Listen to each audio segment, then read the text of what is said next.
Do you ever feel like you're standing on the outside, looking in? A quiet sense, perhaps, that you don't quite fit, no matter how hard you try? It can be a deep, persistent ache, this feeling of not truly belonging, like a melody playing slightly out of tune with the world around you. If this resonates, please know you're not alone in feeling this way.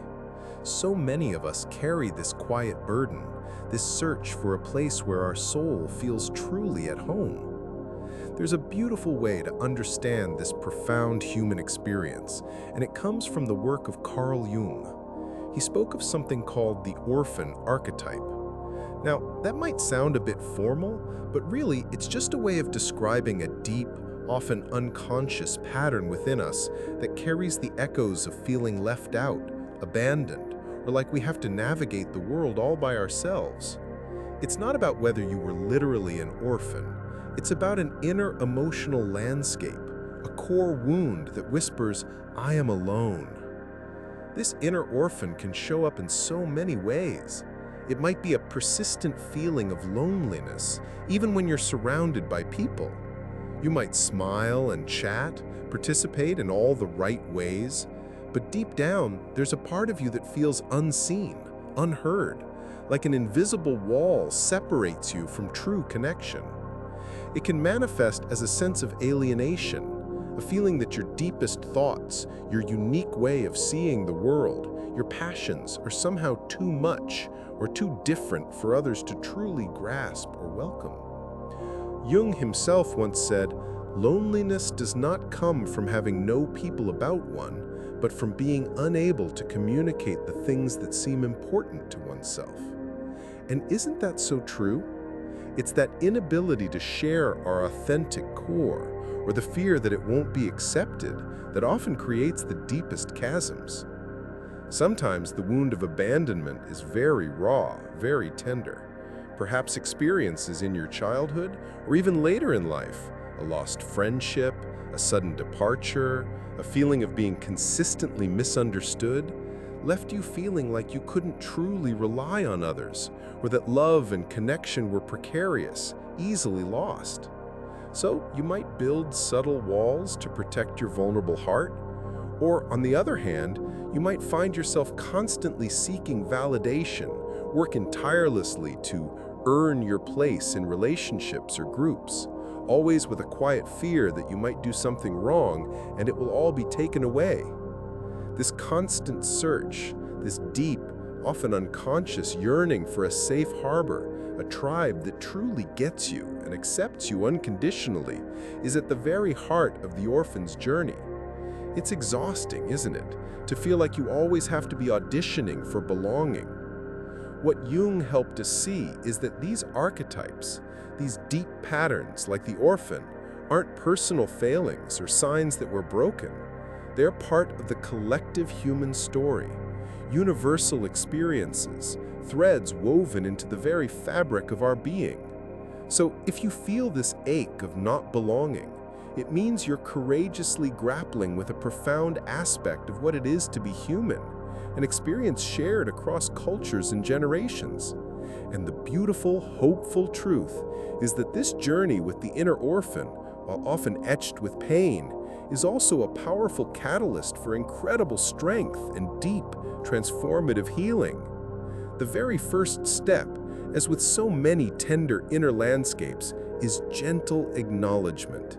To simply turn towards that part of yourself, the one that feels small and alone, and say with genuine warmth, "I see you.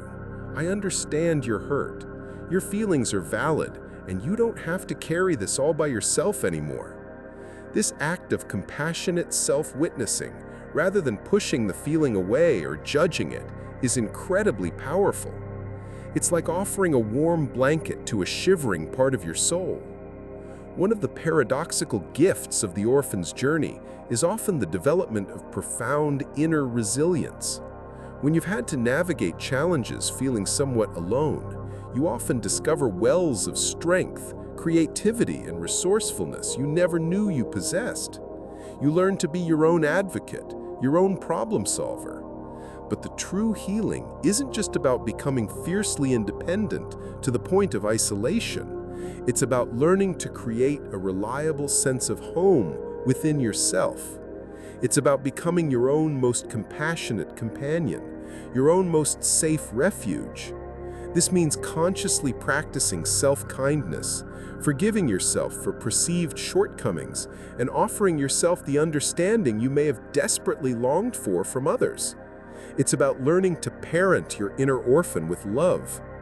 As you build this inner sanctuary, this unwavering internal foundation of self-acceptance, something remarkable begins to happen.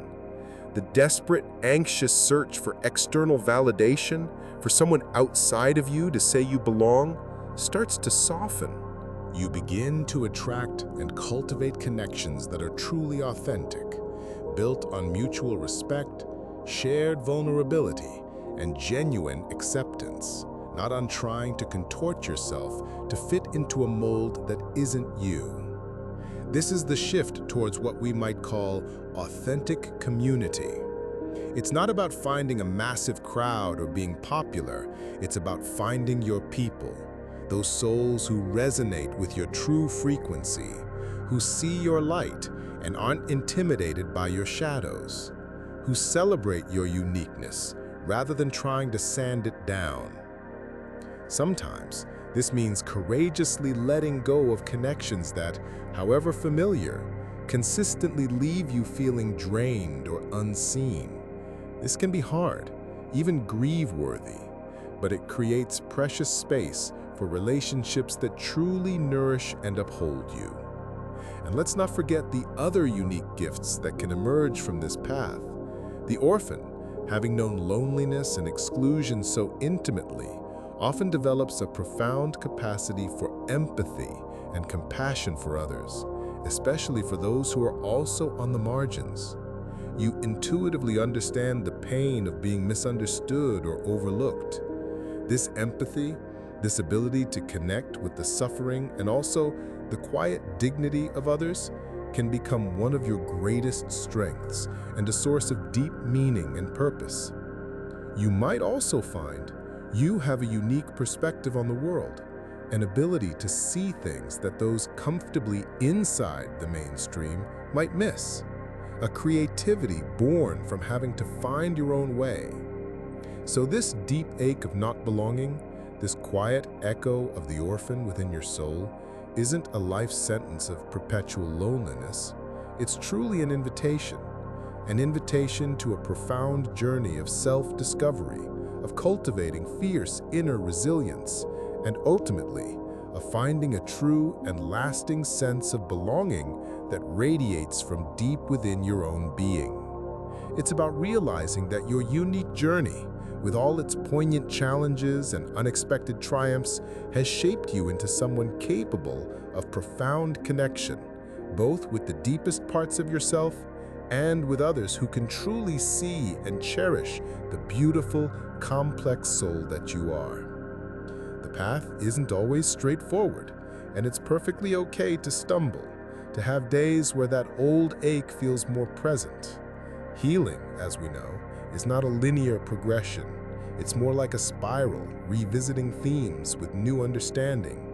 But every small act of self-compassion, every brave moment you choose authentic connection over the old patterns of trying to fit in, is a significant step towards your true home. I wonder, and I'd be so genuinely interested to hear, what small steps, what little anchors have you found helpful in feeling a little more at home in yourself or in the world, especially when that feeling of not belonging creeps in? Please, if you feel comfortable, share your experiences and thoughts in the comments below.